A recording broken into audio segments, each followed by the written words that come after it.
shopping time. Yana qizil va rozi. Men sevgan ranglarim. Mana qarang, bantik shayli ekan. Ikkalasi bittasini olamiz hozir.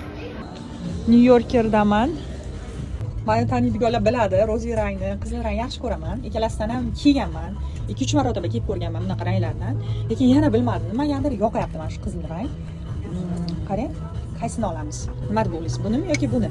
Buni qora pastiga shim bilan, buni esa jensi yoki bo'lmasa klassik stilda turadiganroq shim bilan kiysa bo'ladi, faqat qishki. O'ylab ko'raman, qaysi bunda ochroq pasti, bunda esa to'qroq. Mana, hozir ham mana qizil kiyganman. Faqat bu juda ham yuqa. Men qalin qishki xohlayapman. No make-up. Yuzim yaltirashini qarang. Mana o'zim hozir kiygan qizilim ham. Qizil, bu lekin bahorga, kuzga shunaqali. Ko'rsatishgacha, lekin men qalin mana qarashni xohlayapman. Qarang. Boshqacha-ya, lekin batikchali. Qanaqadir yosh bolalarnikini kiyib olgandek ko'rinyapti, lekin buni pastini shunaqa rangda shim bilan va tepada shunaqa rangli palto va och rangda shapkam bor, rozeviy. Shunaqa qilib kiyishni o'ylab ko'ryapman. Lekin bilmayman.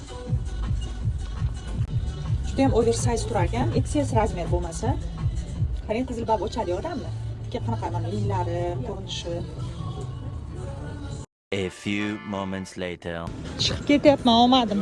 Qishki bayram uchun ko'ryapsizmi qanaqa kolleksiyalar yaltiroq bo'lib ketgan, bajoy. Yoqadi bizga. Menga umuman yoqmaydi, bilmayman. Yangi yil uchun bo'lsa ham.